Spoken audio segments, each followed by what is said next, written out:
Hi, my name's Greg Hayes. Today, what we're going to cover is an overview of the NIMS incident command structure, along with a focus in incident action planning for an all hazards approach, looking at not only public safety, but public health and healthcare as we go. So with that, as we look at what are we trying to achieve, we're going to look at the why do we need to do incident action planning. We'll tie in a review of the NIMS structure and how it all comes together. How do we develop a planning team? How is it that we facilitate the process in itself, utilizing that planning P as the guide? And how do we communicate the IAP for our tactical operations?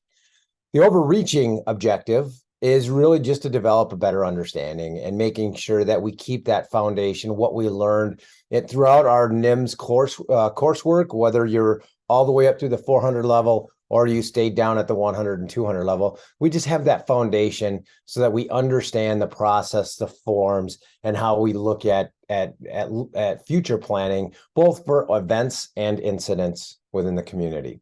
So I always like asking this question when I teach this class live, but this is recorded, so this will go a little quicker, is who actually likes planning? A lot of people in public safety, where I come from, they don't like the planning process. They think it's time, it takes up too much time, it's cumbersome. And during tactical operations, for example, a tornado comes through the community, a lot of times they will resist it and say, you know what, I don't have time for this. I just need to go out and help people, which is true. Those are very, very, very true statements with that thought process. However, a plan will help divide the large incidents and large scale events into small parts that we can achieve tactical goals along the way, which helps us get to recovery or get to that endpoint faster than just taking it all as one big problem and trying to sort through that mess as we go and doing it on the fly.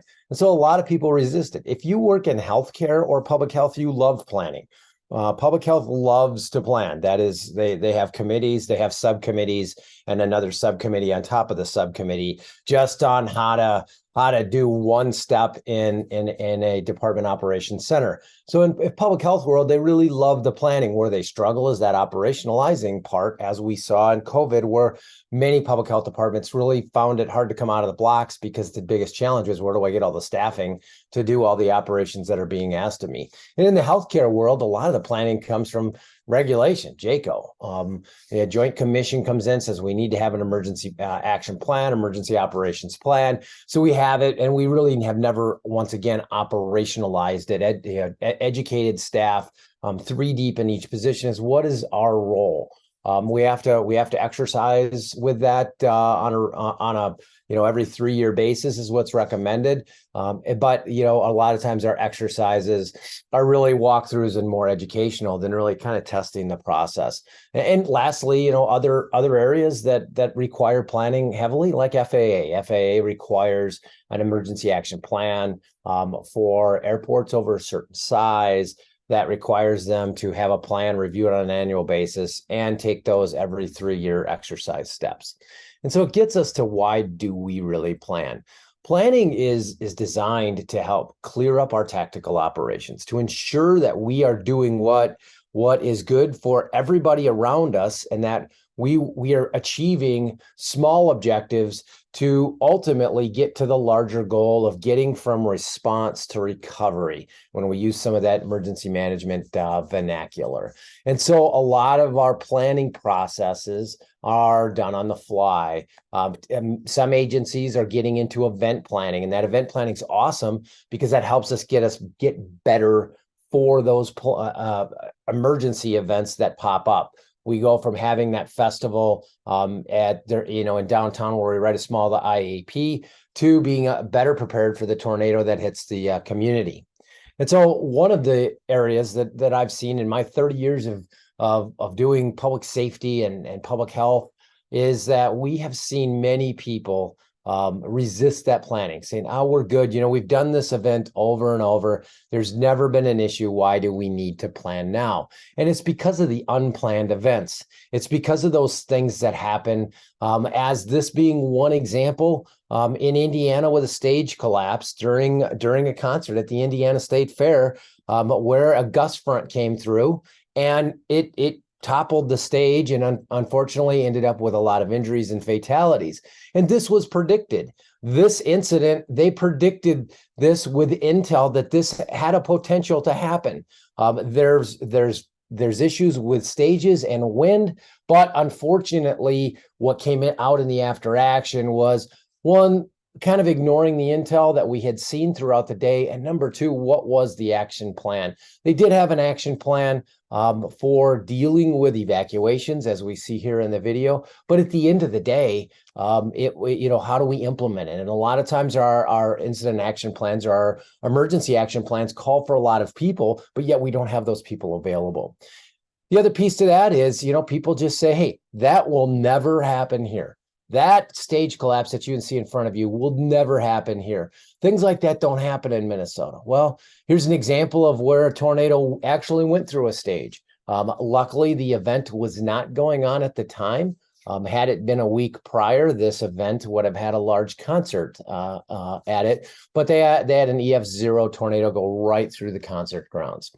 And so it can happen locally on the event side. It does happen on the natural disaster side, as we see within our region, of our hazards, our thyra, those risks that we looking at of tornadoes, severe weather. We have all of the flooding issues, all related into that weather-related hazard that we see in Minnesota, and that's throughout the country. When we look at healthcare specifically, we need to have planning. If you look closely at this image, what you'll see by those trees, if you follow it, is the flood wall for this hospital. This is during Hurricane Sandy, if I remember correctly, on this one. Being deployed, not at this hospital, but for the state. But if you look at the porte cochere where the cars come in and you follow along the wall to the right and you can see the windows, you get an idea of how big this flood wall is. And that was the only way from a critical infrastructure that they could protect it versus evacuation. And how do they keep this critical business within the community, i.e. a hospital, running?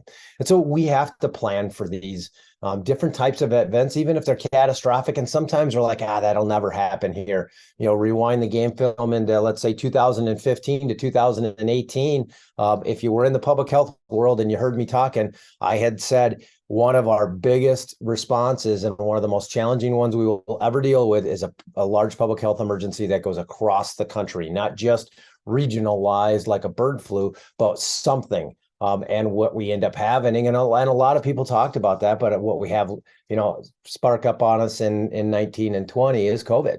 And a great challenge for everybody to try to lift out of those blocks of how do we help people? How do we get the staff to do what we need to do that our EOP calls for? And so question number one is why don't we create a plan for incidents? And I'll go to public safety, 30 years, we are trained to respond and act. We have a very broad brush playbook, whether it is a playbook that is agency policy, all the way over to a medical director's directives of how we treat patients in the field. Those are very broad brush. They don't lay out specifics. They don't talk really in depth about logistics. Up until recently, with public safety doing more logistical planning, but we just said, hey, let's do it on the fly, and we were successful. And we kind of, I hate to say it, we kind of enjoyed that stress a little bit. We did enjoy that challenge of arriving and going, okay, I've got this big mess up on a highway. How am I gonna fix this thing? And when we got done with it, we felt pretty good because we were able to manage our way through it. And that's we've unfortunately create this sense of false security that we can do anything. So when that tornado comes through, or the flood, or whatever else may happen, it is a greater challenge, and we can't get on top of that because those are challenging. And so we have to think about planning. Another one is a fear of failure, in that we think that planning shows weakness. And I would say you got to change your mindset and go exactly the opposite way. Planning doesn't show weakness at all. It shows your humility to identify the areas that you might have as gaps, as an agency, as a large organization, to say, hey, let's plug these gaps. Let's find strategies now when we're not underneath stress of incidents or events, and figure out what the next gap is beyond this one. And so, we sometimes feel that planning is going to, it's a fear of failure. It may set us up for fail. But if we do it right, it's the strategies to success. The biggest one, especially in public safety, is that ego. And I know none of these exist in public safety, public health, healthcare, but it is ego. It's, hey, I know how to do this. You don't need to tell me. I don't need an incident action plan.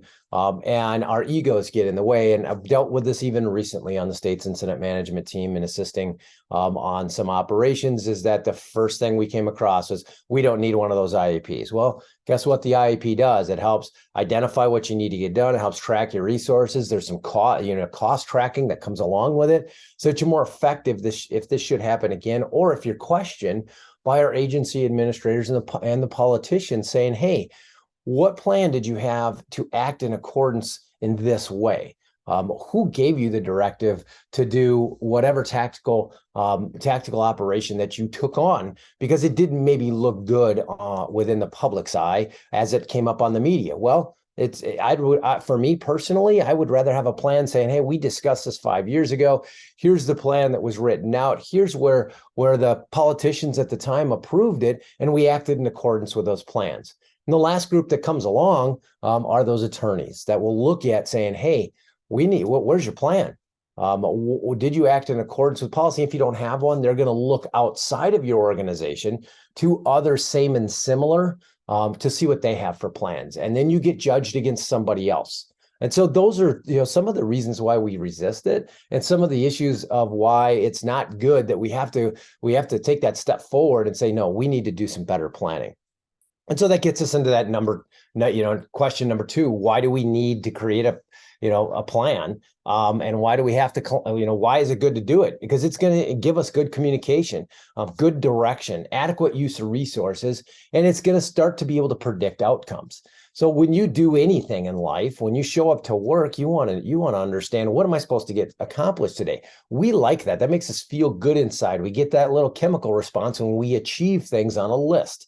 And so ultimately an incident action plan does that. It allows us to do that. And we divide this up into operational periods. So we don't try to take this on as one big chunk. We divide it up into small parts on what are the most critical things we need to do now. So finally, when we look at what point do we need to create an IAP, is we first typically already have a part of an IAP written, and that's our SOPs, SOGs, your standing orders, those types of things. Some of us have an emergency operations plan and other documents that are guiding documents that are really designed to get us off of the blocks, as they say, and into operations. And so those guiding documents typically don't look at things long term. What happens if our tactical operations are going to go over 24, 48 hours or way longer than that? So we look at SOPs first, but then we have to say, okay, let's catch on and start writing incident action plans. Another one is because policy dictates so. People can debate this. People hate the NIMS world, but to be honest with you, from a legal perspective, there has been some policy and some really some best practice that will get used when litigated of that. Why didn't this incident have an IAP? Other policy is FEMA. You want reimbursement, you better have an IAP. You better put something on paper. One of the ones, do you have to use the NIMS forms for that? The answer is no. You just need to have an IAP. You need to identify what your tactical operations are through objectives, tactics, tasks. What resources are you applying, and are those resources adequate? Did you over order? And if you did, FEMA may not pay for all those. And so we look at planning to help clear that up. When we look at initial operations, sometimes we order a lot of resources and more than we can handle. Well, we're going to need some sort of plan in place to take and be able to execute those resources into tactical operations. And so sometimes when our staging areas are really large and we're scratching our head as commanders or ops chiefs and we're like, okay, I have a lot more resources than I plan on, that's maybe a sign right there. We need to create some sort of incident action plan to get the rest of them to work. And the other one is looking at those extended operations. We are going over a normal operational period. If you're in public safety, you're typically used to, fire and EMS, we're typically used to, if we have something bad, 3-4 hours. That's easy. 6 hours, we can stretch. 12 hours, not that hard. We start looking at 24-hour operations, and now we're having to do staff rotations and other pieces. Well, we need to think about a tactical plan. Law enforcement's, usually pretty good up until they get a homicide. Homicides are going to take a little bit of time due to other agencies coming in for investigation. So a small IAP there helps really just from the resource side. How am I going to fill my inner and outer perimeter teams? Who's going to work with the investigators coming in, typically from the state for the homicide, or that investigative team that now is chasing, trying to find out who did it and where did they go. So sometimes an IAP is good to help just guide that process. Does it need to be 50 pages? Absolutely not. It can be just, a couple of pages that we look at what are we going to do each day and who's going to do what.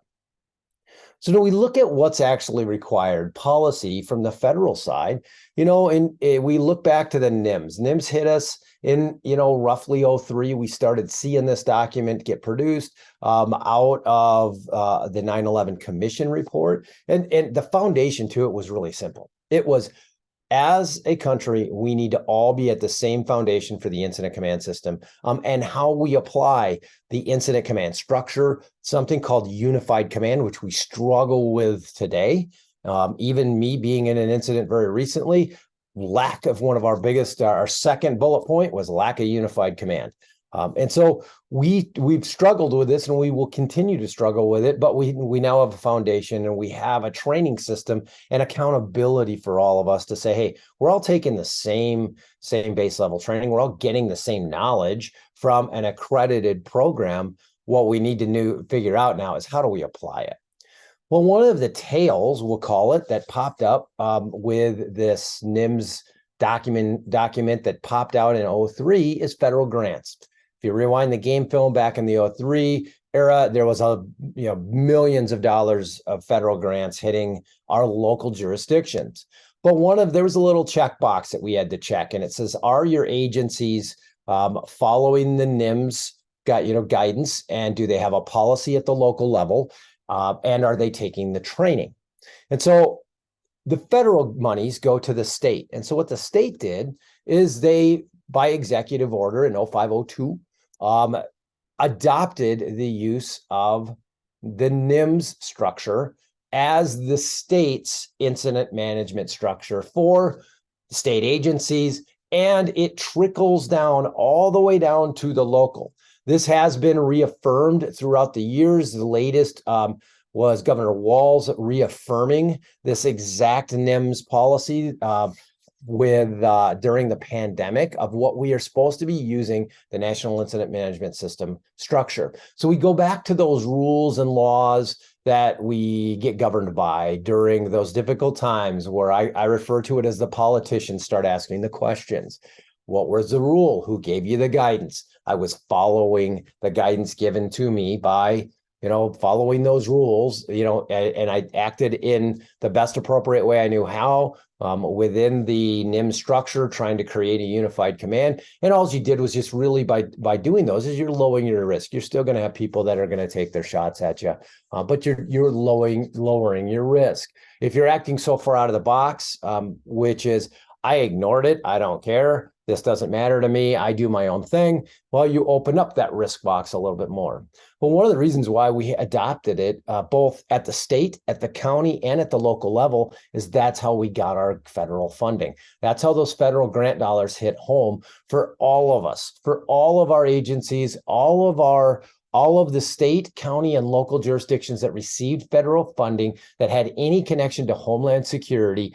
all said through a council action, usually on a consent agenda item, whether it was the county board and or a local city council. If you go in the history, you'll find these documents at the local level saying we promise to follow the National Incident Management System. Now you fast forward to 2003, and we've had people that have turned over, and we've forgotten that those policies are actually still there and still exist.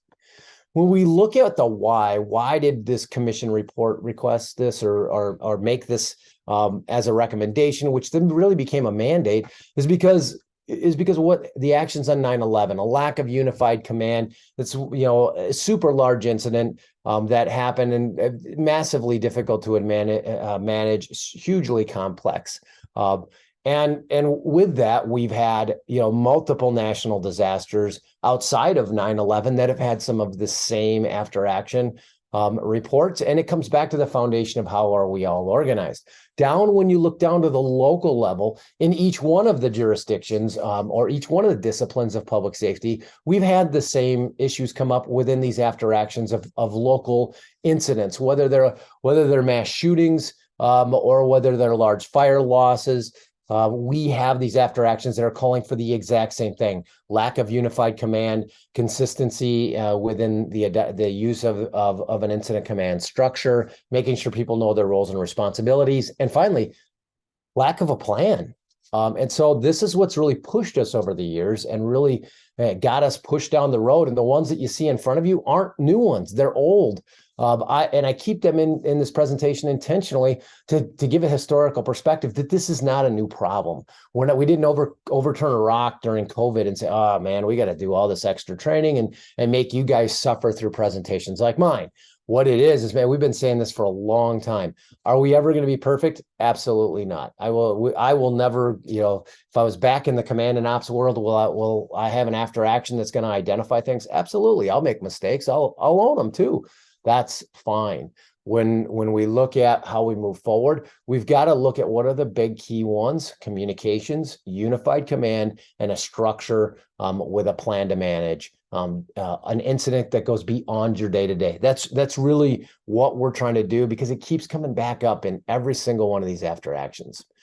Also, NIMS is starting to get argued out in court. In this case, I won't go through this. A $1.2 million settlement where NIMS and the ICS system is identified. And this is in the state of New York with a firefighter fatality and a lack of an incident command system with a safety officer and a bunch of other issues. We don't see this much litigated, but it is starting to rear its head more and more. And the lawyers haven't, unless they have a subject matter expert that is citing NIMS, what they're saying is, what's your plan? How did you act? Did you act in accordance with other agencies that do the same thing as you? And they're just trying to define negligence. And are you grossly negligent? Because that opens up that window for a settlement with the person on the other side of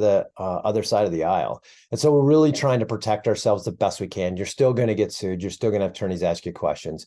But it's just, hey, when I go to bed at night, did I do everything in accordance with what I was supposed to do? And if you can answer that yes, you'll sleep well. And that's just some, I've been in those situations, ethically did what I was supposed to do in accordance with laws and rules and the guidance I was given. You know what? As much as how others want to judge me, that's fine. So with that, the planning team, when we look at writing incident action plans, a pitfall is we always just try to do this inside of a box. So the fire service, we'll pick on them for a minute, where I kind of came from, is, we're really good at planning and we tend to do it in a silo. And what we say is, no, we're not doing it in a silo. We invited other departments. Great. We have other people that look like us that have our fire logo, and they have cool fire trucks and all the people in their turnout gear and all that fun stuff and squirting water. Did you invite anybody else into your planning team, like law enforcement, like EMS, like your local emergency manager, who is plans and logistics, who can help you? And that's where that unified team concept comes in. That's where unified command is founded, is when we look at a planning team that's representative of all of those that will be the major players. And they're all treated equally. They're not treated as, yes, we will have one overall incident commander. I'll explain that in a minute, but they're all treated equally. We check the ego at the door. And you know what, as me as a fire chief or me as a police chief, I'm going to share that information in accordance with and in a respectful way to all my agency partners. We're not going to have those secrets. Obviously, during some things in law enforcement, there are investigative pieces that need to be kept very, very, very private. And I understand that. But as a commander, if I'm sitting across from an EMS commander that's been involved in the same incident, who's seen some of the same carnage that's gone off, you know what? At this time, they probably have the same base level of knowledge. We're just going to have a discussion about not sharing it outside the command post. So we have to check that. We have to check that ego at the door. And when we look at our command team, how do we decide who's in charge? Who's going to make the final decision? There's really, and it's also within our planning team, is that we look at who's got the most at stake at this time. If it's an early phases of a tornado where the streets are blocked and the tornado went through 10 minutes ago, I'm going to look to Public Works to take the lead, because I can't do anything in public safety because I can't get around. Roads are blocked with trees and debris. I'm going to need loaders and dump trucks to create me paths so that I can do my fire rescue work or do my law enforcement perimeter and get my EMS units in. And so really law enforcement's going to take the lead for a period of time, and they're going to be the ones calling the shots. So if I say, hey, you know what, I'm going to have all my fire service Mongos start moving debris and throwing things off the side of the road, but the public works superintendent says, don't do that, please, because we haven't secured all the down power lines through a town. There's a safety issue. So they can overrule it. Let's go to the most obvious one, a school shooting. Law enforcement's in charge 100% of the time. That's really the end of the discussion. Should fire be in the command post? Absolutely. Should EMS be in the command post? Absolutely. Why? Because fire is going to help move the patients out of the target area to a casualty collection point, and EMS is going to assist taking those patients from the fire service into that casualty collection point and getting them to the hospitals. Fire and EMS have as much to do with that operation tactically while they're clearing those patients out of that building as law enforcement does. And so we have to be in there. Now, as we clear all the patients, it goes to an investigative phase. They shut the building down, and this is going to crawl along really slowly as the investigators collect evidence over 5 days. Does fire and EMS need to be in there? No. At that point, they don't have a role. They may be doing standby, but do they need to be in the command post 24/7? I would argue no. And there's where a law enforcement officer or a police chief would say, hey, there's some things we're going to discuss during this investigation phase. Please don't be angry, but we're just going to have to ask you to leave because this is fairly sensitive to the investigation. And we try to control who has this level of knowledge. Man, if I'm your fire chief, I'll be like, great. Do you want me to get you coffee? Order some food for you, do some logistical stuff. You guys take care of what you need to take care of and let me know when you need me to drop off the food, so to speak.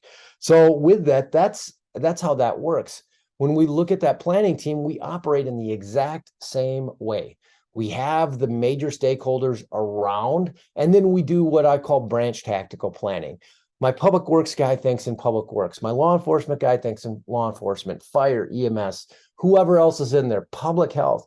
We let them think in their disciplines, but yet we communicate across the table of how we can share those needs. In public health, as an example, one of the challenges we had in 2020 essentially is delivering vaccination in 21. And is how are we going to do mass dispensing? We have some mass dispensing plans, but operationally, for some agencies, were almost impossible because they couldn't find the staffing.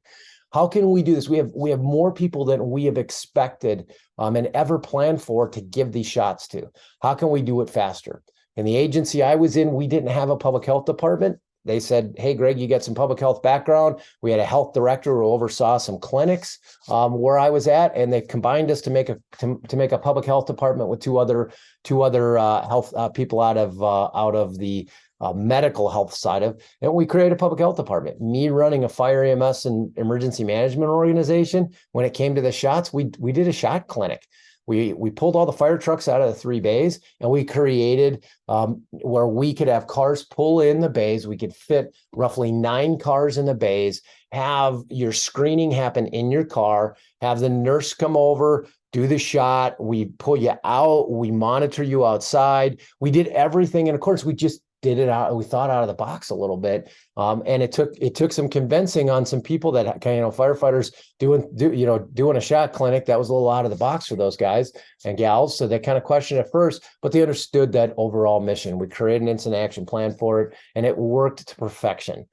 It worked extremely well. And so that was all of us coming together saying, hey, here's what we need to do. Here's how all of our parts fit, as one example. So one of the keys is we've got to understand our role. A lot of times we get into the pitfall of I'm trying to do everybody's role and understanding who does what.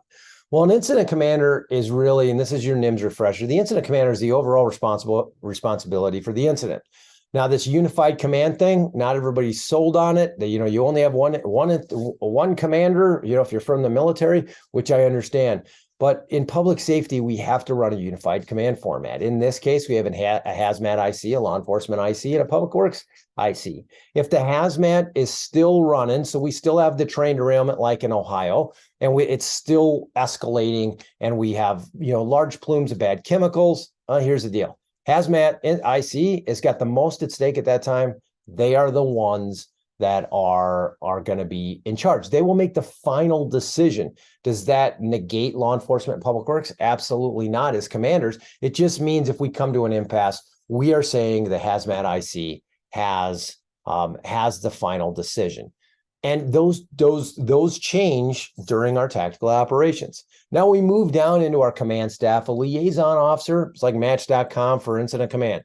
They go out and they help find, they find people that are key people that are needed to support the incident management structure and the incident commander with operations. Example, my liaison officer may go out and make connection with a school district, and they identify a party that we need to pull into the command post for a school-related incident. My public information officer is just that. They're gonna wrangle the media and the public information, especially all the social media. They'll help monitor that, and they're going to help write down the key messages that the incident commanders are going to speak to when they do their media briefs. Safety officer is going to be the one looking at the overall safety for the entire incident and/or event to identify those safety issues. The operations section chief, what their job is to decipher the objectives, let's say 5 objectives from the commanders, develop those down to tactics and tasks, and then basically pick the most effective one, and then look at what resources they need to use to achieve that tactic which meets that objective set by the commanders. They will divide off into branches and divisions and groups, and make strike teams, task force, or use single resources to do tactical operations. Really, that's where all the boots on the ground and the fun stuff's happening. The plans chief is helping write the plan. They're getting people together, like the commanders, to write objectives. They're working with the ops section chief and the branch directors to write out tactical operations.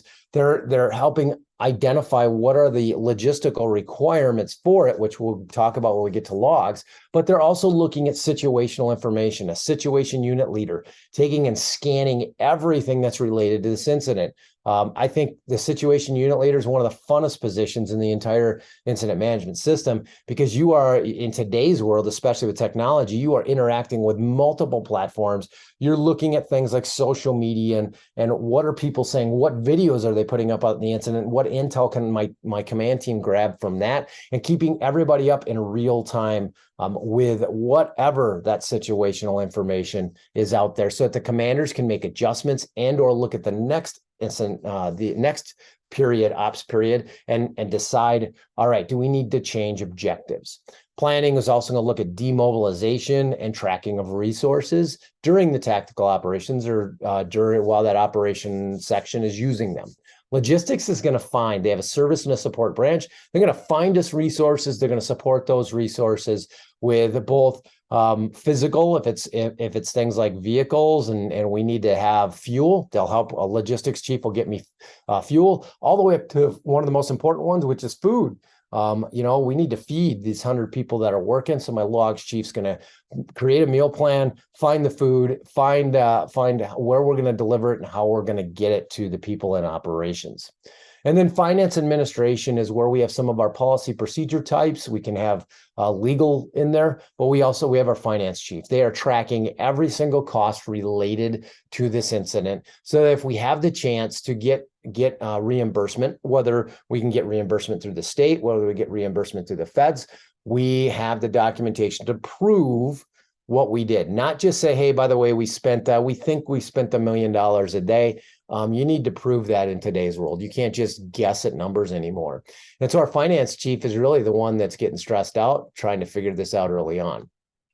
I believe if you think you've got an incident that's going to go under multiple operation periods and you use a lot of resources, call your finance person immediately and tell them you need to start tracking time and cost of everything on this incident. And we need to separate it out from day-to-day operations. The earlier you get on that, the better your life's gonna be when you're trying to put all this financial paperwork together, so that you are seeking reimbursement. The other piece with finance is your policy level. Your policy level groups, your councils are going to ask questions at some point of how much is this costing the community, and that's why we need to have a finance person close with us during this, so we can identify that, so we can give them an idea on cost. Because at some point, we may hear the word no as a commander because it's costing too much, and we can't do a certain tactical operation because of those costs. So one of the other areas we get stuck with is who goes where and who's doing what. And so I put this together to kind of define, because we get into these battles at times, is our incident command posts, EOCs, our EOCs, incident command post. Does the incident commander oversee the EOC? Where does the plans chief go? Where should a logs chief be? We fight this out a lot within the system and structure. And so I put this together to start thinking in where should we be? So when we look at the unified command group, their command staff and the ops section, those are command functions. They're direct tactical things going on, and we're moving pieces around the puzzle board to solve the problem. That's the functions of the IC and the ops chief and the branch directors. The plans, logs, and finance are really management functions. They help and they support. Do I have a finance section chief and a command post for a large structure fire that's going to go off for 2-3 days? They can come visit if they want to see what we're doing, but really they're going to be bored out of their mind because nothing is really going to pertain to them tactically. So that we put them somewhere they're more comfortable. They need to be in more of a management area. Plans chief, who's going to help coordinate, may bounce in between both. And so the command functions exist inside of a incident command post. An incident command post is at the site. It's in the street. So when I look at things from like a public health and we set up a mass dispensing site, I can have an incident command post or an incident command area where my commander who's running that operation at, let's say, a school or some community building. They're there. They're on site. They're seeing it. My emergency operations center, which is where my support functions, may be back at the county public health building, or it may be back at at some other location. When we look at healthcare that has multiple hospitals, but one hospital is affected, well, we have an incident command.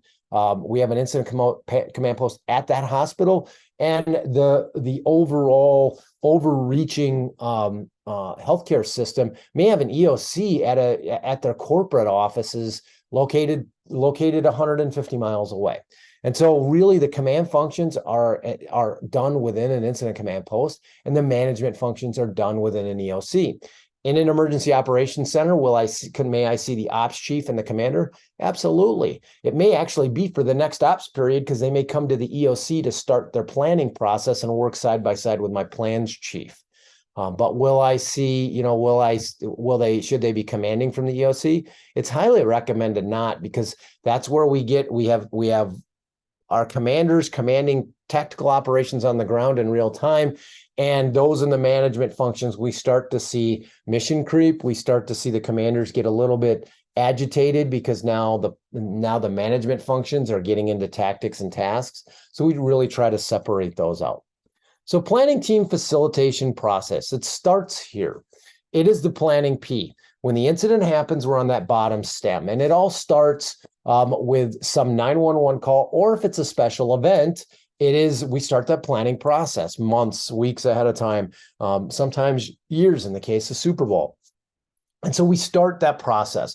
We look at what's the current situation, what do we need to plan for, and we start writing an IAP, whether it's an incident or event. When we get into the incidents, those are more time compressed because somebody's dialed 911 and said, hey, we have a huge problem, or we knew the tornado went through. And so now we're in that initial response. And that initial response is where our SOPs and SOGs are designed to carry us through. 99.9% of our problems are solved within the bottom stem of the planning P. And that's just reality. Do we start writing multiple operational period plans for a car wreck? No. It's going to be a fatal car wreck is going to be 3 to 4 hours, depending on how fast you can get recon out there. And we're not gonna stand up the process for that. Our SOPs carry us through that, and we've done that one before. The problem is when we start to get into potential for multiple operational periods. We'll go to that tornado, flood, other things that we deal with, is what are those ops periods? Because now we're traveling over 24, 48 hours, 72 hours, we're going to maintain some of those resources. So when we look at what's our biggest challenge, it is simply, how do we get around the horn? And so ultimately, that initial response, as I said, is just our initial response. It's for the first phase of it. It's for that first short period of time that our SOPs carry us through. We then do some sort of situational briefing, and we start to think about, how can I split? How can I get I take a team and I split them. I have my commander and my ops people working the problem, but I take another group of people with a plans chief that are also command minded, that maybe will take over in let's say 6 hours from now, and have them quick draft up some objectives and a plan. You know, during daylight hours, as an example, it's easy to do tactical work. When the sun goes down, our risks go up, so we tend to really dial back on the tactical work. We can't move as fast. We go into a more of a perimeter and hold. In public health, we typically don't run 24-hour operations. We run very hard during the day hours, and then at night is more resupply, restock, especially for mass dispensing site. And so those are two different types. Those are two different operations. And so really they're two different operational periods. And so we are now taking that commander who's going to run, let's say from tonight at 6 p.m. to the morning at 6 a.m. tomorrow. I want them to quick give me some objectives. Let's get the ops people to write down what they're going to do. And let's just say it's resupply for mass dispensing site, and maybe start to look at a second mass dispensing site and set it up with logistics. Let's write a plan for that. So between 6 p.m. and 6 a.m., we can have this stood up so that at 6 a.m., we can go back into plan number 3, which is going to bring us back into tactical operations. And now we're going to be doing mass dispensing site operations. So we just defined 3 ops period. Our first ops period was that first phase that we started. The second ops period was that 6 p.m. to 6 a.m. The third ops period is the 6 a.m. to 6 p.m. And now the wheels on the bus go round and round. And we're moving around that planning P. So as we move up, how does it work? The first thing I've got people out in the street working. Let's go back to the tornado.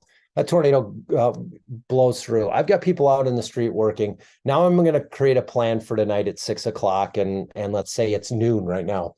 So I got 6 hours to produce a plan for overnight.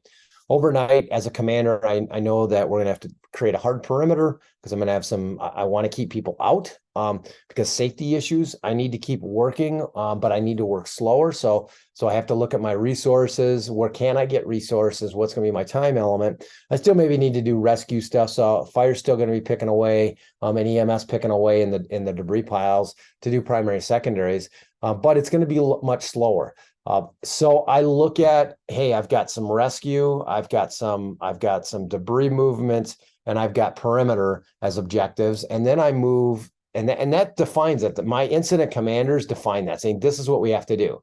And then we go in and we have a plans chief and a logs chief. We walk into wherever this room is. Many times it's an EOC, and the next incident commander or the incident commander briefs up, I want a plan for these 3 things that I listed. Perfect. That's a command and general staff meeting. We then go into a tactics meeting, and that's where then the operations, typically the next operational group that's going to work, that's 6P, will come in and start to pick apart the objectives. How do we do a perimeter around the town? How are we going to secure each one of the intersections? What are the intersections? I need a map.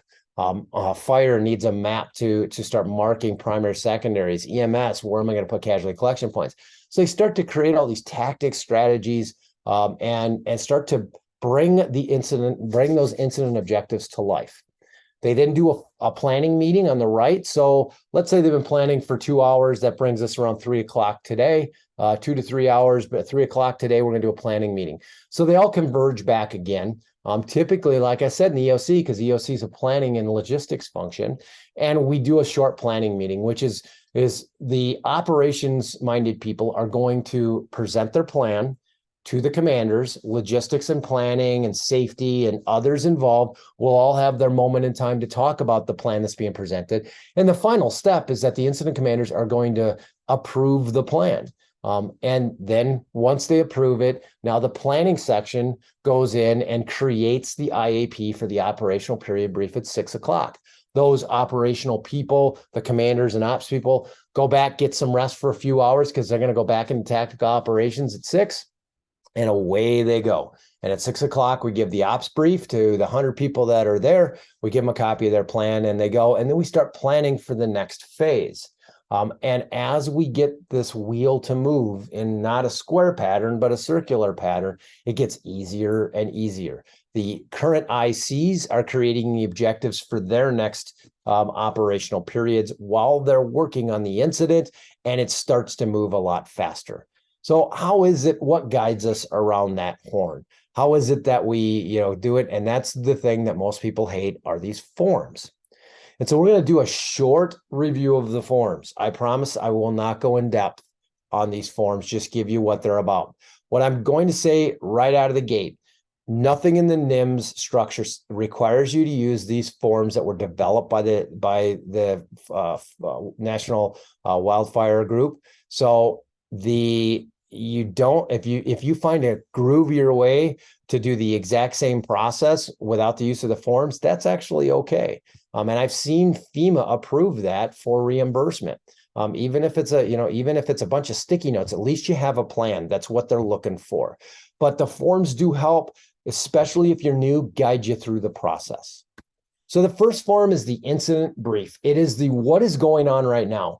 So my plan section situation unit leader will work with the incident commander, and they will go out and look at, okay, what are you working? Like I said, this tornado has come through, and now we've got lots of things involved. We have community impacted. I have a hospital that's been hit and needs to be evacuated, and all of the carnage that comes with all that. So my plans chief's going to get, what is it that you're doing right now? And this is that bottom stem of the planning peak, is that what are you doing right now? What resources have you assigned? What tasks? What are some of the safety related issues? And how are you moving the chains forward? But this is also predicting what do we need to do in the next ops period.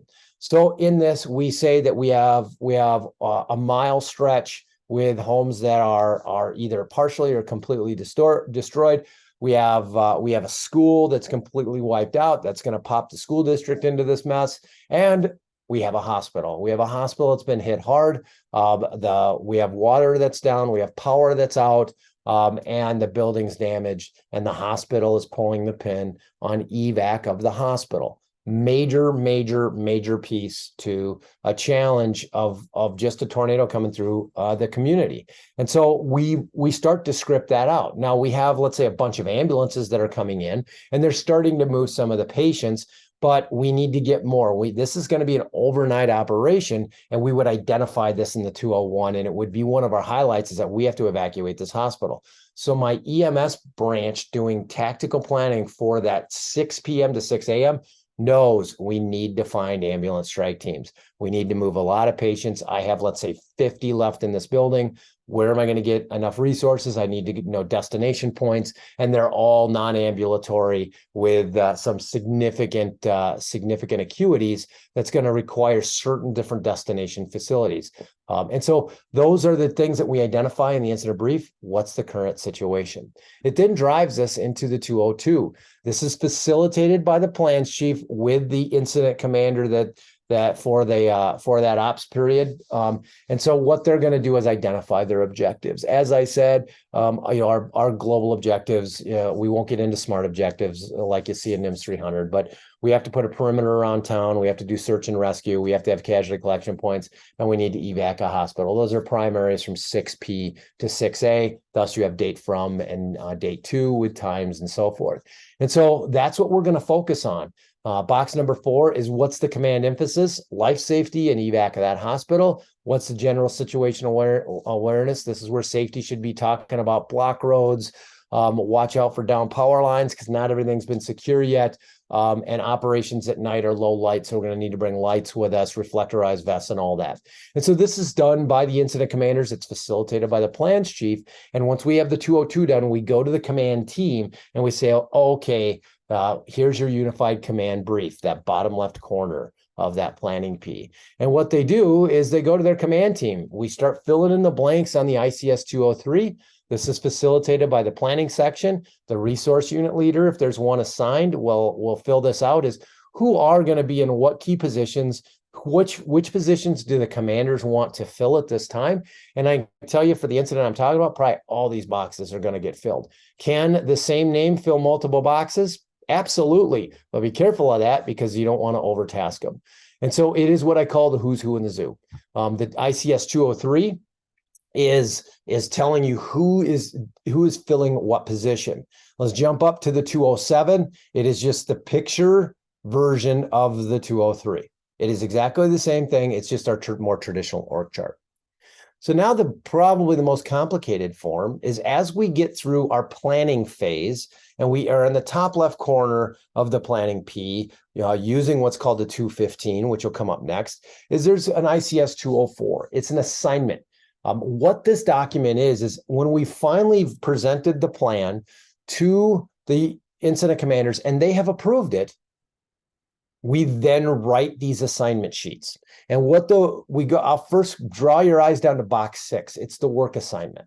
The work assignment tells me exactly what needs to be done. So for example, if I write put a perimeter on the community, that does not tell me exactly what needs to be done because in box 5, just above it, there's going to be a pile of resources of cops. If you say put a perimeter around the community and that's all that work assignment says, well, you know what? The 15, 20, 30 cops that have been assigned, they'll put a perimeter around it.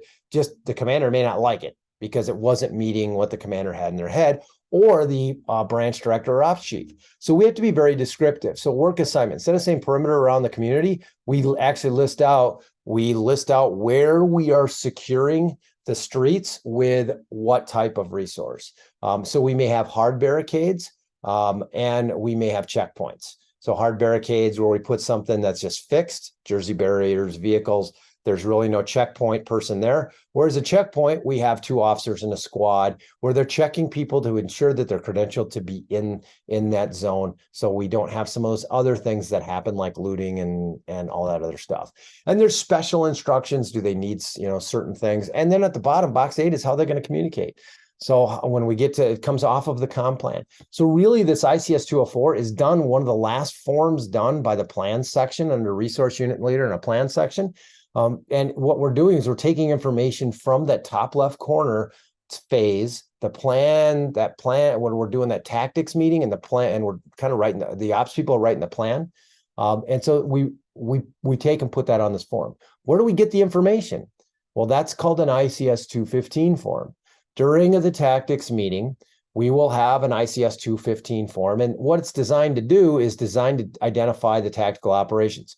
Go to the middle, look at box number 5, says work assignment.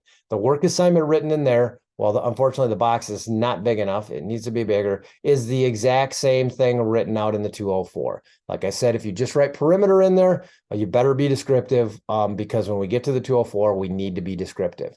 I'll go back a couple of those boxes, what branch, division, and group. And then resources, required, have, and need. So across next to resources, we write squad cars with 2 officers, engine for firefighters, public work, a loader, 1 operator, whatever it is, the resource. And whatever under box 5 is the tactic and the work assignment, we identify how many are required to do this. Let's say it's perimeter, and I think that we need 30 officers. So I put 30 squads. I have 20. I need, you can logistically can use this. I need to find 10. So required to do the operation, how many do I have on hand? How many am I short? Overhead position is where is it coming from? Special equipment, we saw that box before in the 204, where they're going to report to, staging location, let's say Public Works, and then expected arrival time. Let's say we're briefing at 6 p.m. tonight. I'm going to want them there at 5 p.m. So I'm putting my logs chief underneath the gun if it's right now at noon, or let's say 2 o'clock when we start getting this form really filled out. Logs chief's got to get on the horn and start finding resources either from the local county EOC or the state EOC or through other local providers through this first or the second ops period as we're trying to get to tonight. And so the 215 guides us through it. And what I like to do is just a personal preference. If you're in the wildfire world, you'll hate me for it. That's fine. Is I do this. If I've got 3 tactical key pieces in operations, I've got 3 branches. I have a public works branch, a fire branch, and a law enforcement branch.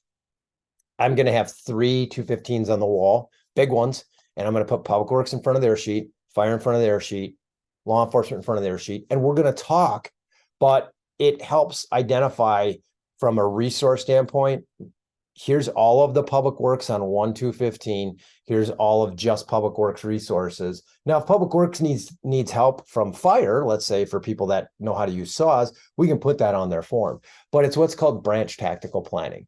They don't plan in their own little rooms. They sit next to each other and they do it. They put it on one form, and it helps me organize it as a plans chief and understand it.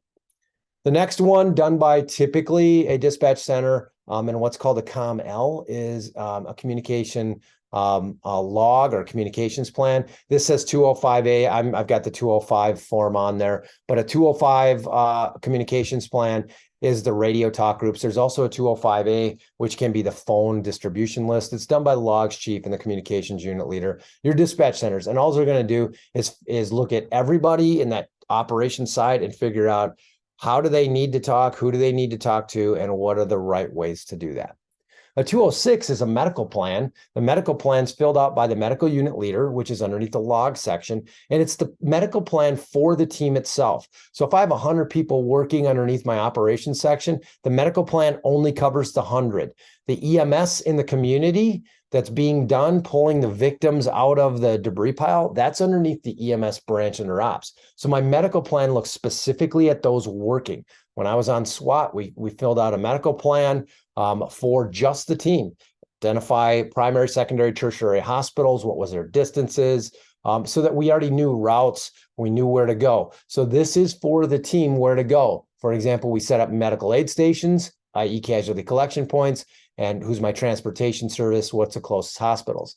One question always comes up, if I have casualty collection points in EMS, can I co-locate the medical plan for the team with the plan for the public? And the answer is yes. You can do that, but we need to have a medical plan for the team that's working. Underneath safety, they've got their own little safety, 215A, done by the safety officer. They are going to look at all of the safety related things that go on within our operation. Public safety, we see a lot of safety, let's say use the tornado. You've got down power lines, you've got other threats. If you're in the southern part of the United States, you'll have environmental threats like snakes and gators, as we found out in Hurricane Katrina. If you're in the public health world, your safety is looking at things like needle sticks. looking at what the procedures are for giving certain medications. Also, how to, we kind of combines with the medical plan a little bit. What happens if somebody has a reaction? And so the safety officer is going to help put that together. Healthcare world, a lot of times our safety officer is somebody with an MD who looks at some of the safety related issues of dealing with the patients during those operations underneath my HICS structure, which is the hospital incident command structure. And so we just kind of plug and play that safety officer with the tactical hazards that we have at the time. And what are we doing? The incident status summary, it's completed during the different phases. It's done by the plan section and situation unit. And what this is really where the situation unit is just looking at identifying, what are we finding? What's operations finding in the field? How many people injured? How many structures damaged? What are we seeing? And is it growing or shrinking? So when we go into my public health world, I love the data that was produced during COVID. And one of the pieces that I got glued into was looking at what's called rate of transmission, the RT. I didn't look at how many shots we were given on a given day. I wasn't looking at the infection a number of the day. I was looking at the rate of transmission. If we were greater than 1, if it was 2.5 on that given day, COVID was transmitting, from person to person pretty rapidly. If it was less than 1, then it was really slow. So we could begin to increase in one case when it was greater than 1, some of the PPE. And when it was less than 1, we could back away a little bit on some of the PPE. It became the predictor. And you could watch this wave. You could actually see in front of where the problems were at versus just reacting to, today's case number was X, so we're gonna panic and put everybody in bubble wrap. That's not, we started looking at the rate of transmission, and that was being produced by Harvard, MIT, that dealt, that was looking at it nationally. And we could really watch these cases. They did it even down into the state level, and that really helped guide policy where I was at on how we dealt with things. And where I worked at in previous life wasn't underneath the state auspices, and we weren't underneath MDH. We because of the sovereignty, we're under a different optic, and so we could make different decisions, which really caused some consternation with those around us who couldn't ease up on policies and or open their facilities. And that was the secret sauce. It was rate of transmission. It was following data and research from Harvard and MIT. And so that was all of just looking at what is currently happening, this incident status summary, looking at situational awareness. The incident check-in list, this is done underneath the resource unit leader, once against the plan section, or a lot of times your staging officer. When those resources arrive, they check in. This is extremely important from a financial cost perspective because we want to take and we want to figure out who's there. FEMA will come back at us on reimbursement and look at, all right, show me who was there and where did they sign in? Where were they assigned in the IAP? And did they complete that assignment? And so it all starts for when they arrive at that staging area. We have some sort of check-in list that they sign, or that they show that they're there, that has a record of them at the incident. If not, guess what? FEMA can deny that reimbursement. So one of those ones that's kind of sticky. Another one that we really hate is the activity log. The activity log is completed by all command, general staff, as well as branch, division, group supervisors. This is the activity log of what you did during that operational period. And so when you get under box 7, you see date and time. So I put my date and my time. Notable activities: arrived at staging, signed in, date and time, went to the ops brief. Yeah. Other notable activities: what did I do during the ops period, all the way down to demobilized at this date and time. FEMA looks at these, and this is one of the ones we've just been pounded on about reimbursement. We need these 214s, and this is the one none of us like doing. Even me, I was like, I got to do my 214, and there's this consternation in my head. Is that we have to do these. It shows what we did as either a task force, a strike team, or single resource, at the incident and proves what the IAP ordered us to do was done. We may not complete the objectives or complete the assignment, but we were working on the assignment given. And so now FEMA, good for them, are getting really strict because the disasters are getting more and more expensive. So activity log 214. The last one's a demobilization plan, which is how in the world do we get out of here? And what that is it defines how am I going to demobilize out of this operation? So if I'm working 6P to 6A, I might demobilize all the way home at 6A. If I was assigned pieces of equipment, I would turn those in. Another one of the big pieces on the demobilization checkout is hand me your 214 before I'm going to allow you to leave. And the demobilization is checkout is just simply what's it going to take to get you out of here. If it's a longer duration, let's say we're deployed to an area across the state and I'm being housed, and I work from, let's say, 6A to 6P, I might not be demobilized till 6A the next day because I need rest. I've been working and I don't want to put you on the road for 6 hours and have you get into an accident because you're tired, because your body's starting to dump that stress from the tactical operation. And so the demobilization checkout done by the plan section, the demobilization unit leader will identify what are those steps. I like having this done and put into the IEP so that when everybody arrives, when they get their ops period brief, they can look at the demo plan and they know exactly what they're going to need to get the heck out of there.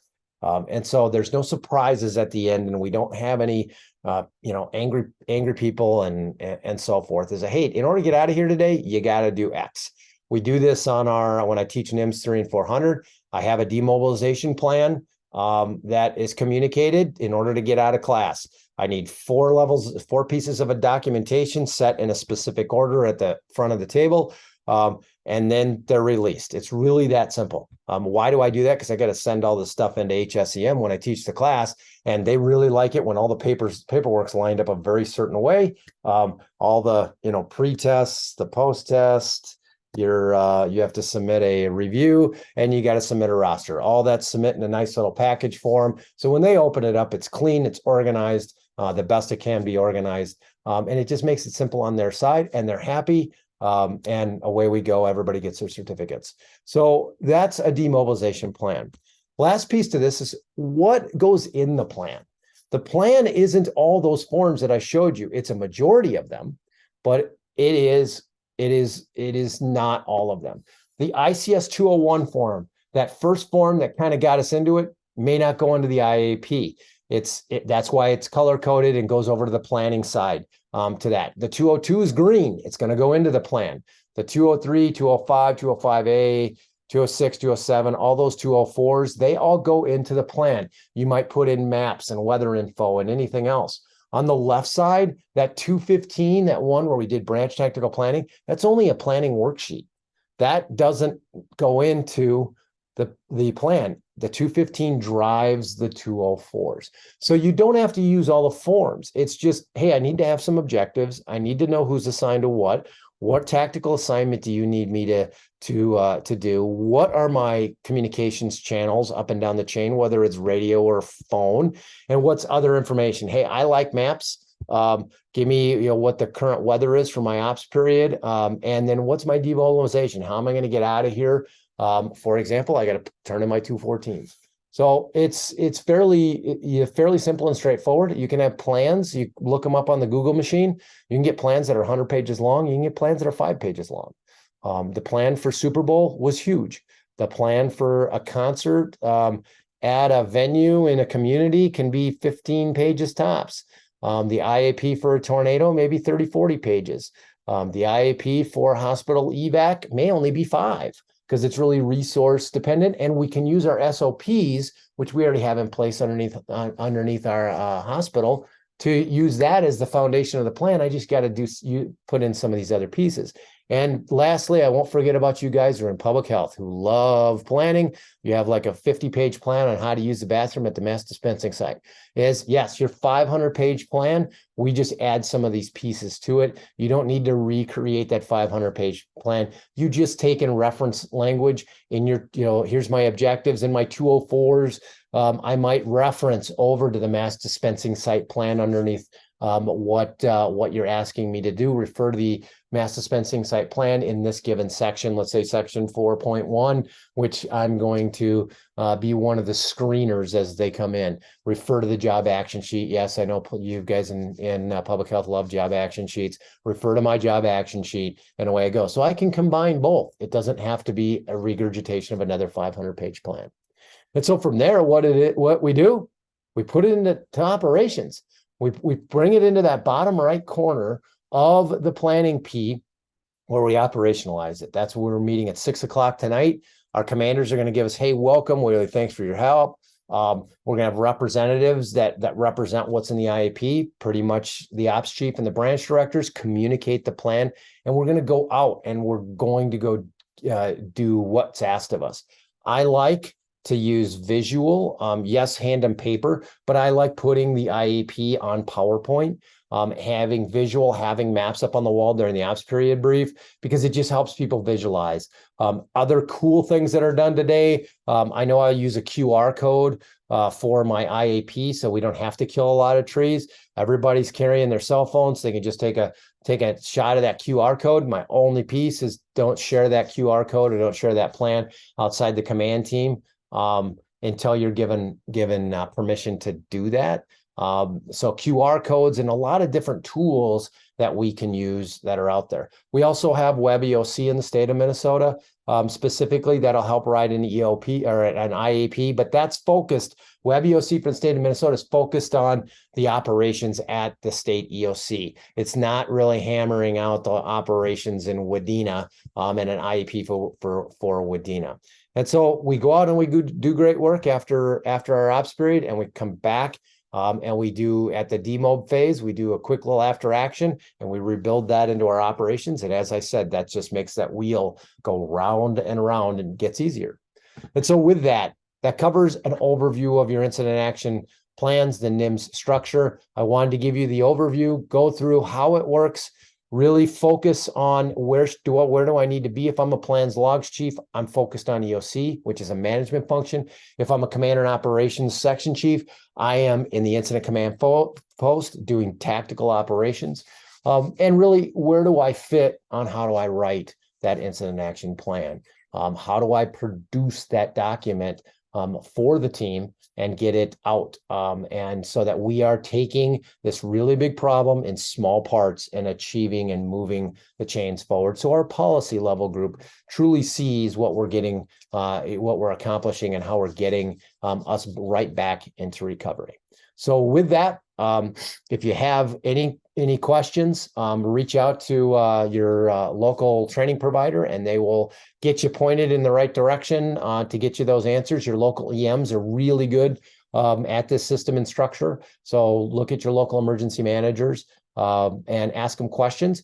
Don't feel that you're stuck out on an island, because you're not. There are resources within the state that can help you through your local emergency managers, like the state's incident type 3 management team, where we'll come out and we'll help you through the process during a disaster. And really what we do is we help train you. We get that wheel moving, and then we just kind of back away into the shadows and let you run. And really just get you guys down that road during your disaster, and it helps backfill some of those positions. So with that, have an awesome day, and hope you got something from the class. Thank you.